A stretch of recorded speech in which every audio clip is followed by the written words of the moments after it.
I recorded the edgy intro first, not him. Look at him, thief. Hey, Sue, come on, Dangler.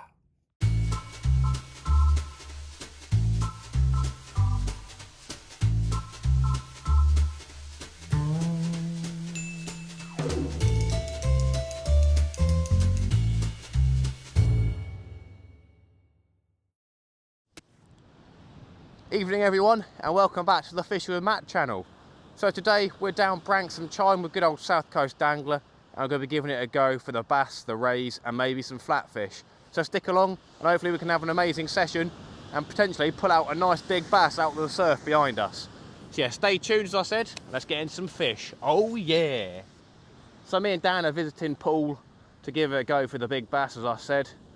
There's been the storm just yesterday, Storm Isha, or wherever it was. Today's Monday the 22nd of January. So the water should be nicely chucked up and all the bait should be swirled around. So fingers crossed there'll be a good chance of getting into some nice fish tonight. So as I say, we're looking for the rays, the bass and some flatfish potentially. Going to be using a brand new wishbone rig that we got off our good friend Seawaits Craig. So absolute legend Craig, really happy he's made those for me as they were a custom sort of rig he makes and it's not on his website, so happy days. So for bait this evening, we've got a plentiful amount of different things. We've got some ragworm, which we kindly received off a good friend of our channel, Local Marks Fishing. He had some going spare, so he gave it to us, which is really nice of him, so thank you to Will. We've also got some mackerel heads, we've got some squid, and we got some sand eel, and then also I brought some limpet with me again. So yeah, we're going to chuck out some limpet and ragworm, I guess, try and get into a place, that'd be lovely. And then I'm going to chuck out some nice mackerel heads for a bass. Here we go then. So we've got a big old disgusting bag of mackerel heads here that we're going to try and get through tonight. And this is from Baits R Us. You can pick up I think it's about a kilogram bag for £3 or something like that. So it's ridiculous value. You get about 15 heads or something like that in there. So you're going to get one of these chucked out every half an hour or so for the bass. So you're going to get these opened and get one of these chucked on. Very nice. So there's the first bait that's going to be going out tonight. We've got a pulley rig with one of Craig's amazing weights down there, custom made weights.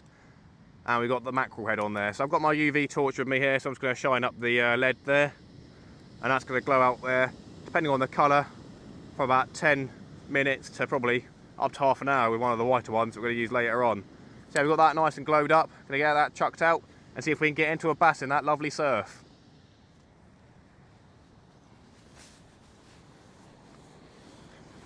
Here we go then, ladies and gentlemen, first cast. Hopefully you can see that weight just there. On the camera, it might be a bit difficult, but there's a bit of a orangey glow from quite a lot of surf here tonight, so I'm going to have to cast it out quite far and hopefully pick up a bass tonight. That'd be absolutely amazing. Getting right down to the low tide waves here. Cast it out and get back quickly before we get washed over. Squeezing up, that's gone out miles, lovely job. Perfect cast. So yeah, with the surf being here, could keep my rod up high as I walk back. You'll be able to see when I come closer that I am letting the line out gently with my finger and keeping my rod high out of the surf. Lovely job.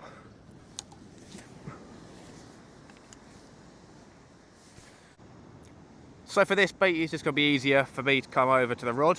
So what we've got here is Craig's very own wishbone rig up and over. So we've got a lovely clip up here where we can get the up and over bit of the line, and then down here we've got the little hook part there to put our hooks in to make it all clip down. So yeah, we've got a lovely up and over wishbone rig there. Gonna get that weight done up as well, and I think these beads, I think there's a flotation bead, I think these will glow up with UV as well, which is sweet as a nut. So yeah, we're gonna get these chucked out, and fingers crossed might be able to attempt a flatfish out tonight. We shall see. Right then, so we've got two rods out. We're going to get a third one out with a ray bait, which is going to be either a whole single sand eel or a squid and sand eel wrap. We'll have a think about it and get that chucked out probably on a pulley rig as well. Alright then everybody, so for our first ray bait, what I've got is I've got my scissors, my bait elastic, I've got a whole squid, whole sand eel and my bait mate tool. So for my first ray bait, as I said, just going to snip the ends off of the sand eel And I'm going to cut this squid down one side of the half and then in half again. Probably could have chosen a little bit of a longer squid, but not to worry. Then what I'm going to do, we've got this bait mate tool, which is a really great tool for making these wraps when you're out fishing. Just going to lay the squid down first, down the shorter rounded end of the bait mate, and then put the sand eel on top. And the idea for the rays is you want to be doing a really small bait, because a lot of the time the rays down here, as small as they are, and although they do sort of have big mouths, they just tend to take the smaller, more compact bait. So that's why a lot of anglers will be using either a single sand eel or a small sand eel and a squid wrap, which is what we're going to start off with. So we're going to be putting this onto a pulley rig with a 2.0. So there you go. As you can see, we've got a nice compact squid and sand eel bait there, about the size of my pinky finger. So we're going to get that hooked on, show you how we hook it on, and we'll get it cast out. Here we go. So we've got the pulley rig, which is probably my second favourite rig of them all, after the old wishbone. Wishbone's definitely my favourite rig. So what I'm doing is I'm just feeding the hook slightly into the sand eel and all the way through the squid, and feeding it out a little bit more, and then having a little bit of the bait hanging off the hook. And we're using fine elastic here just to whip it on. And what you want to do is to make sure that you've got a good amount of whipping near the eye over here of the hook, so that the bait will stay nicely on the hook and the hook will stay proud. So you don't want to be putting this on too aggressively, you want to be putting it on nicely so you don't mush the bait up, but you want to make sure to go all the way over the hook length and get that on nicely. Looks about right there. So yeah, you've got a nice compact bait for the ray, and the hook is nice and firm in there. So we're going to get that clipped down and cast out. For this rig, we're going to be using one of the white or green sea weight leads, and these ones are really good under the UV light. These ones last the longest, I believe. So if you're looking to bling out your gear, then do have a look at old Craig's site. We'll link him in the description. We're not sponsored or anything like that, but I bought a lot of his stuff, over 150 quid's worth of stuff probably. I just love it so much, good stuff. So yeah, that's nicely glowing up right there. That's probably the best colour. So yeah, I'm gonna get this cast out, clipped down, and hopefully get into a ray tonight. So there we are, everybody. We have got all three rods out successfully. From left to right, we've got the wishbone on the left. In the middle, we've got the mackerel head. And on the right, we've got that ray bait. So yeah, we've got a good amount of rods out there. We've got, what, 4 different types of bait. So yeah, we're gonna give it a good go tonight, and hopefully we'll see some amazing fish. We've got our good pal dangler, of course, over there. So we'll go and see him in a minute. Go Sue! There you go, the boy. Hello then, dangler. How many bass have you had so far? 16, all over £10. And how many bass have I had? 4. 4? 4? How are you feeling, Dan? How are you feeling? Ecstatic. Ecstatic. Handy. There we go, everybody. So, yeah, got a good old dangler there. Bit of ASMR. Happy days. So I just did a bait check on the ragworm wishbone rig, and the ragworm was untouched. So that's not the best of news. We're going to make our way through the other baits sometime soon. We'll put a new mackerel head out in the next 10 minutes or so, and the same with the sand eel and squid. We'll put a new squid wrap out there. So yeah, the other day I think some people came down here, and between 4 or 5 of them, they only had 1 whiting. So fingers crossed this storm has washed it all up a bit, and with the waves and surf being out there, the bass will come in. On another note, I've stolen my girlfriend's Apple Watch, and this will help with the channel, because if I've got a fish on, something like that, and I'm reeling in, obviously I won't be able to walk over to my phone and turn the recording on. But with this, with a couple of clicks, I'll be able to start recording from the actual watch. So that's great news, and that's going to be another thing that's going to help the channel, hopefully. So just checking the mackerel head rod, and to be fair, thank goodness I did. The hook's come a bit dislodged. I imagine if a fish did take that, there'd be a probably 50-50 chance that we'd catch it. But obviously that's not the idea of where we want the hook. So I might try hooking it in a little bit of a different way and using some bait elastic. So this is how I am baiting it up this time. What I've done is I've threaded the hook through the top of the skull of the mackerel, and then using heavy bait elastic I've whipped it on, and obviously it's on that pulley clip down rig. So yeah, I'm going to get that all shone up and get it chucked out again. And another good thing about these mackerel baits is it's mackerel head and guts, so a lot of them will still have the guts coming out of it, which is amazing for the extra bait scent. So yeah, lovely.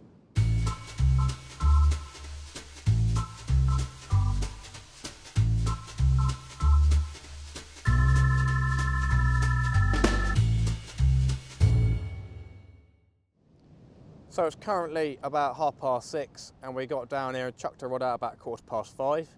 High tide tonight is at 20 to 8, but I don't think it's that big of a high tide, and I don't think the tide really moves around or up and down much around here anyway. So yeah, we got a good amount of fishing. We're gonna have about 2 hours up and probably 2 hours down. So fingers crossed we can weasel some fish out. We're gonna try and keep on top of the baits, change them every half an hour, 20 minutes or so. I haven't seen any bites, and bite detection is a little bit difficult down here tonight, as the surf does tend to chop the rods around, and then there's a little bit of wind that will put a bit of bend in the line. So yeah, bite detection is going to be pretty difficult unless we've got a ray or a bass on. For the flatfish wishbone, bite's going to have to either be really, really tappy, or it's really obvious, otherwise we won't be able to see them. Well, I brought in the squid and sand eel wrap, and the whole line's all tangled up, and then the bait has been semi-taken, so something's had a go at that, I reckon. So yeah, we're going to get another squid and sand eel one out of there. I think the sand has actually been taken out of there, so that's interesting. So yeah, we're going to get another one of these out there, untangle this. As you would have seen in that clip before last, we were making up some wraps. I had a big squid there, and I mixed that with 2 ragworm. I did a limpet and squid, and then I did a couple of squid and sand eel wraps, just to get myself prepped up for the rest of the evening. So yeah, we're going to get another squid and sand eel wrap on there, I guess. And maybe later we'll just try single sand eel, potentially on a flapper rig or something like that, so we have 2 baits out there. So another bait check on the wishbone with the ragworm, and the tips have been taken off both ragworm. So there's only a little bit left on the hook. So what we're going to try this time is what I've been doing anyway. I've been threading on a decent sized ragworm and then have the tail hanging off just for a bit of attraction. And then to cap it off, we're going to put half a limpet on. So we'll give this a go and see if we can get into a fish. But you know it's tough fishing when stuff's not coming on brand new hooks with ragworm. But we've still got time before high tide, and over low tide it could fish really well as well. So hoping to get a fish for you guys sometime soon. So here we go. We've got our big old squid bait here with the ragworm. What I've done is I've put it on the bait mate just to make it easier for me to tie it to the rig. So I've got a pulley pennel rig, which is obviously just the pulley rig with an extra hook, which makes it the pennel. Second hook's called the pennel, basically, which is there. So what I've done is I put that on the bait mate and then whipped it all up with some extra strong or just strong elastic. I'm going to slide it off and then put the top hook in the top of the squid up here, and I'm going to chuck out a silly big squid bait for a bass. So there we go, I've slid it off the hook. We got the nice one over here, nice and proud, the old 5-0, and then I've just nicked the 4-0 in the top up there. So that could be a little bit better, but that's not too bad. So we're going to get this one hanging up and ready to chuck out instead of that mackerel head in about 10 minutes time. Well, it's now 8:20, and Dan's had the only fish of the night being a little pin whiting. So yeah, not much has been happening. I've just changed around the wishbone rig to another pulley rig with a squid and a limpet bait. The ragworm just isn't really getting touched, and I think I'm just going to use that in bigger wraps. So now we've got 3 big baits out there. We've got a whole mackerel head, we've got the big squid and ragworm wrap, and as I say, we've got the squid and limpet wrap. So we're going to give these all a go, but yes, 40 minutes past high tide now, so we're going to be fishing the tide down for a bit, but I don't think it's going to go out that far, to be honest. Well, this is a very weird one. I've just gone to cast out another bait. That's a 4-0 single pulley rig with like 4 or 5 ragworm on. If we're not going to tempt the bass out any other way, then that's got to be a good one. But yeah, just by the shoreline, and I saw this on the floor. A tiny, tiny school bass, literally the size of my fingers, and it's still alive. And then also, in the bottom of its mouth, it's got a hole. So I reckon I must have had that on my rig. No other way there'd be a hole in its little mouth down there, so yeah, happy days. we'll count that as not a blank so far, my friends. But yeah, look at that. We're looking for this one's grandma. But yeah, fish to fish, my friends. We'll take that. We'll go get him back so he can live to be a double figure bass. Happy days. Well, now it's about 9:15 and there's literally not much going on at all. It's incredible, really. The conditions are absolutely perfect. Well, we had that storm literally yesterday. It should have brought everything to the surface. It's made the water all cloudy. And there's a good amount of surf out there. I'll see if I can get some footage. And actually the water's just come really, really close to camp right there. See if you can see. Didn't see that creeping up on me. But yeah, it's not looking good. We've got some great baits out there. What can you do? That's how it is sometimes. But yeah, we're still going to be here for maybe 2 hours more until 11 o'clock, and then we'll pack up and go home. But we'll see how it happens, my friends. We'll see what happens.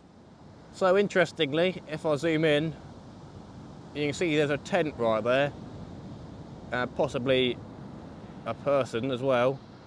Just went and spoke to them, and that turned out to be Tom Bagnall from Christchurch Angling, the YouTube channel, and obviously the tackle shop. So I went and spoke to him, not knowing it was him obviously, but yeah, great to meet him again. I've met him at his shop. He was a nice guy, and yeah, he's only had a bass probably 3 times the size as mine, so probably about 20 centimetres, but he's doing a little bit better than us. But if he's not bagging up, then there's obviously something wrong, eh? But yeah, that water's still coming up high, like I said in that last clip, and we've probably still got about an hour in the tank. Plenty of decent bait down here, so we're going to give it our best crack, everybody, for the last hour. Well, when you put a bait out like that and it comes in after half an hour untouched, it can be pretty telling of the conditions, eh? Something to do with pressure apparently causes the fish to just want to go down to the bottom of the water or go into deeper water. So that's apparently what's going on at the moment. Not that I know, but there you go. The whole ragworm bait's come in untouched. We're going to check the other baits and get some fresh ones out. But there's not much more we can do, my friends. Well then, everybody, if you're still here, I thoroughly appreciate it. This is unfortunately the end of the video, I'm afraid. So yeah, that really was not a great session. 2 fish between me and Dan. Me with that tiny little micro bass and Dan with a whiting. So yeah, definitely not what we were expecting. What can I say? It's a real shame, really. We did try to have a look at Southbourne, as you would have seen at the start of the video, but the waves were just rolling over too high and too quickly, so it would have been unfishable. But yeah, we got out, we tried, and that's all that you can really do, to be honest. So yeah, showing you what fishing's really like sometimes. You're not going to catch fish every single session, and obviously we did not blank this time, but obviously you will blank at some points. But thank you so much, everybody, for watching. Really appreciate it. There will hopefully be some better videos coming up and some more decent fish, and we'll be trying for a big bass this year. So yeah, stay tuned. I really appreciate the support, everybody, and I'll see you in the next one. Shoo!